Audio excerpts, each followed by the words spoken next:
Hello, boys and girls. It's Miss Gruber. We're working on your learning tasks that were sent home. Today, this lesson is going to be on addition. This should be an easy lesson, but some people still struggle, so we're going to just do a quick run through on the basics of addition. Your pack that was sent home, that would be page 7. It was using strategies to add. Okay, mostly 4-digit plus 4-digit numbers. All right, strategies are things that we do to solve things. So let's say we have the numbers, most of those were easy. So I really don't know how anybody would have a hard time with this, but we'll still review.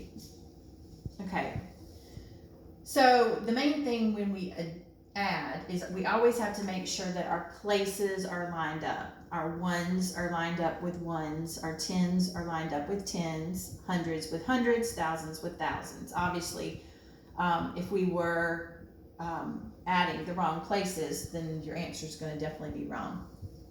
So here we're just going to add 0 plus 5. That should be easy. Anything plus 0 is just going to be the number. So 0 plus 5 is 5. 0 plus 1 is 1. 0 plus 2 is 2. And 4 plus 6. So you can use your fingers, or you can hopefully think about what makes 10. 4 plus 6 make 10. So the answer to this problem would be 10,215. The strategy that we used there was just adding up each place. There wasn't even any need to carry to the next place. The only thing maybe that was a little tricky was when we added the 4 and the 6, it was a 2-digit number, but there was nothing in the 10,000s place to carry to, so the 10 went down here.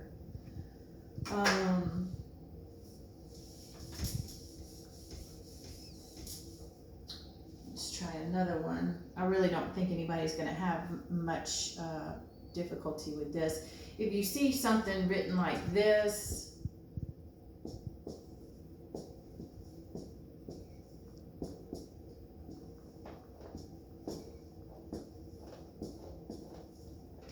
well, we obviously know we're not going to solve it this way. Okay, this is written horizontally, and we know we want to solve these vertically. So we would need to rewrite this. We could actually leave this one right here. We would just need to write this under here.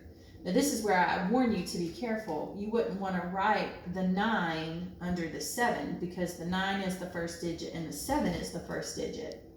Because keep in mind, the 7 is in the 10,000s place, and the 9 is in the thousands place. So you have to make sure that the places are lined up. So sometimes I like to start at the ones place and write backwards. So 3, 5, 7, 9. That way I make sure everything goes where it's supposed to go. So now the ones are lined up, tens, hundreds, thousands. See, there's nothing under here for the 10,000s because there wasn't anything in the 10,000s place. So now we just add them up. So 5 plus 3 is 8. 4 plus 5 is 9. 3 plus 7 is 10. So we're going to write the 0 down here and carry the 1. We couldn't write 2 digits down here if there's something else.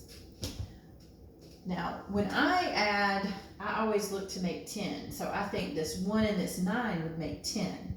So 1 plus 9 is 10, plus 6 is 16. Put your 6 and carry your 1. 1 plus 7 is 8. So when you add these two together, you get 86,098. All right.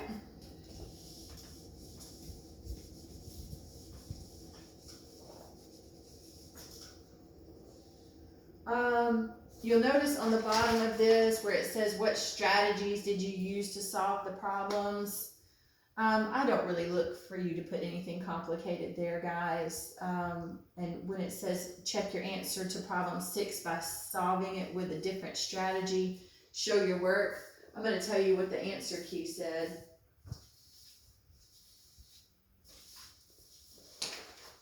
Because you're adding, so your strategy is adding. What strategies did you use to solve problems? It says answers will vary. Possible answer. In problem 5, so that's this one, I needed to add 1 less than 3,000. So I added 3,000 and then subtracted 1. So if you look on number 5, the problem was 2,999 plus 6,871. So they're saying a strategy that you could have used was to have taken this 1 and put it up here to make this 3,000 and then taken this 1 away, so 6,870. It would have made it a lot easier to add. So they're saying that was one strategy that you could have used. You would have ended up with the same answer, but would have been less regrouping or carrying. And for 11, it says, check your answer to problem 6 by solving it with a different strategy.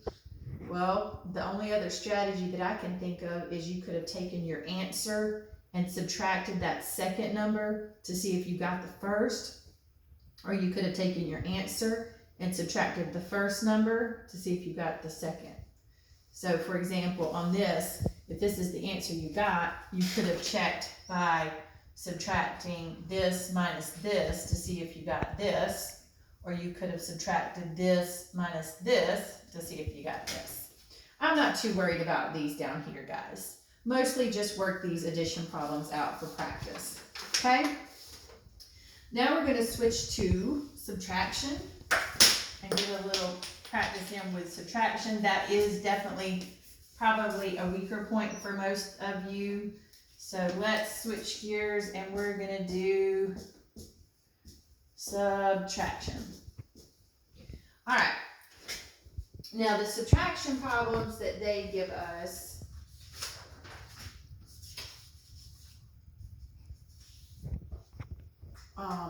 most of them are not like this.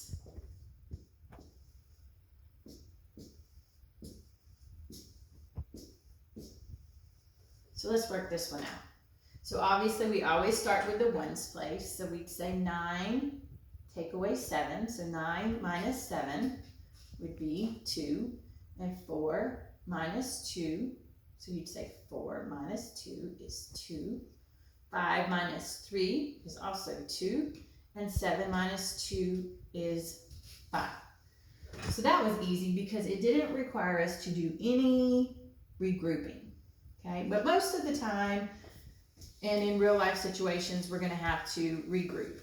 So let's practice with regrouping. So let's say we have 754 and we're going to subtract 387. Okay, so let's just look at this first, because this is what I see a lot of my students do time after time. They want to say, okay, well, I can't take 4 from 7, or I can't say 4 minus 7. So what they say was, well, I'll just do it the other way around and I'll say 3. And I see this all the time. And they say, okay, well, I can't do this, so I'll just say 3. And then this works, so I'll say 4. And this would be the answer that they would give. I see it all the time. And that is not correct. It's not how to subtract. Because if you have 4 cookies, can you give your friend 7 of them? No, you can't. You don't have 7 to give. So that's why we have to regroup. And regrouping means we're going to borrow from the next place. So in this situation, we're going to borrow from the tens place. So we're going to borrow 10. And we're going to take 10 from this 50. So we'll turn this into a 4 for 40. And we're going to add 10 to this. So 10 plus 4 is 14. Now you have 14 cookies. Can you give 7 cookies away? Yes, because 14 minus 7 is 7. So we can do it now.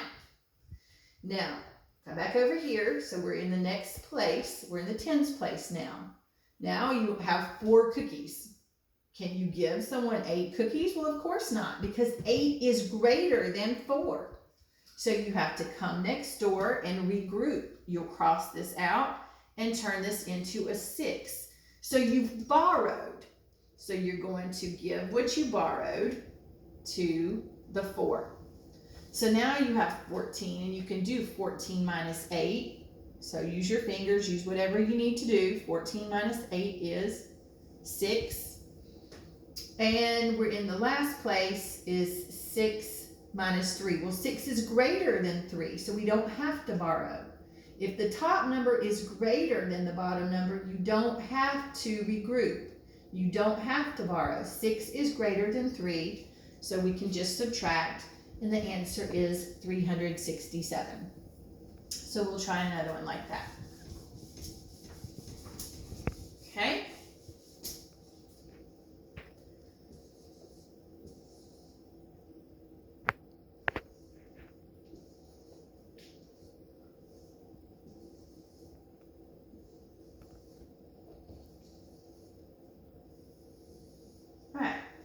So we have 3,276 minus 1,858.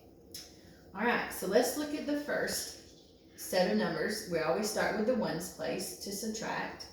And we look at this top number, and it is less than the bottom number. So that tells us we have to regroup. We're going to have to borrow. So we're going to come here to our neighbor. We're going to cross that out, and we're going to take one away. So we'll turn this into a 6. Now when we borrowed 10. So we're going to add 10 to the 6. So 10 plus 6 is 16. Now 16 is greater than 8. So now we can subtract. So 16 minus 8 is 8. Now we look at our top number. 6 is greater than 5. So there's no need to regroup. 6 minus 5 is 1. Go to the next number. 2 and 8. 2 is less than 8. So we know we're going to have to regroup. We're going to have to go next door and borrow. So we're going to turn this 3 into a 2. We're going to borrow. So we're going to add 10 to 2. So 10 plus 2 is 12. And now 12 is greater than 8, so we can subtract. 12 minus 8 is 4, and 2 minus 1 is 1. So our answer is 1,418. Now, if it asks us a strategy to check our answer, one strategy would be we could add these two numbers together, and if we do it correctly, then we should get the number that we started with. So let's try. So 1,858. We're going to add now because we're going to go opposite. 1,418. And remember, if we do it correctly, we should get this number up here. So 8 plus 8 is 16. So I put the 6 and I carry the 1 to the next place. 1 plus 5 is 6, plus 1 is 7. 8 plus 4 is 12. I put the 2 down here and I carry the 1 to the next place. 1 plus 1 plus 1 is 3. 3,276. Same as 3,276. So that's one way to check it, and I did it correctly. So remember, if your top number is less than the number that you're subtracting from, you have to go next door and regroup. I'll do one from the pack, and then that will be the lesson for subtraction.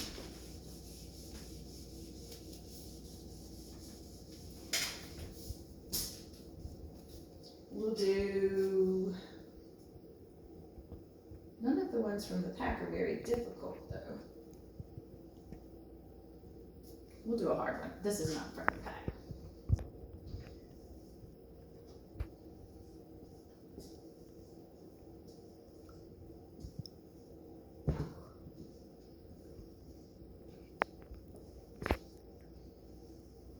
All right. So boys and girls, what I want you to do now is I want you to write these numbers down on your paper. 7,435 minus 4,857. I want you to write them down nice and neat. Make sure that you line up your places. Line up your ones and your tens, your hundreds and your thousands. And then after you've written it down, I want you to pause the video and you're going to solve it. And then when you've got an answer, you can press play and see if you've got what I've got. And if you don't, then you need to see where you went wrong. I'm going to give you a hint before you get started. You will have to do regrouping for this problem. Because as you see, these top numbers are less than the bottom numbers. Obviously not for this one, because we wouldn't be able to subtract if it was less on this top number. Because obviously to subtract, you have to have the big number on top. Okay, so you are pausing your video now to complete this problem.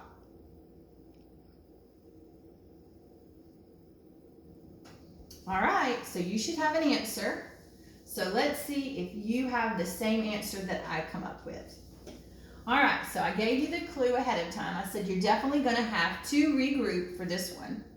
Because 5 is less than 7, I can tell right away that I'm going to have to come to my neighbor and borrow. So I'm going to take 1 from 3, so 3 minus 1 is 2. And when I borrowed 10 to give to 5. So 10 plus 5 is 15. 15 minus 7, use your fingers if you need to, or whatever strategies you use, and that is 8. Okay, 2 minus 5, oh, well 2 is less than 5, so I can't do that until I regroup. So I'm going to take 1 away from the 4, so I'll turn that into a 3 and add 10 to the 2. 10 plus 2 is 12. 12 minus 5 is 7. My cat says she's checking to make sure you're doing it right. Come to the next place. 3 minus 8. Well, 3 is less than 8, so I can't do that. We have to regroup. We're going to take 1 from the 7, so that makes this a 6. Add 10 here, that makes that 13. Minus 8 is 5. And 6 minus 4, well 6 is greater than 4, so I don't have to do anything special there, of course, because it was the last number, and that's 2. Remember, one way that I could check it is I could add these two numbers together, and if I add correctly, they should come out to this number. So good luck with your subtraction. I hope that's what you got. If you didn't, you need to see where did you go wrong. Did you forget to regroup? Did you regroup incorrectly? Is your subtraction incorrect? See where you made your mistakes. You have to be careful with your numbers, guys, and that's why I tell you, use your fingers if you need to. It's okay, you're only in the 4th grade. I'm not the math teacher that tells you you can't use your fingers to add or subtract. I do it sometimes too. As long as you're getting it right, that's what matters. So good luck with your addition and subtraction, and we will talk to you soon.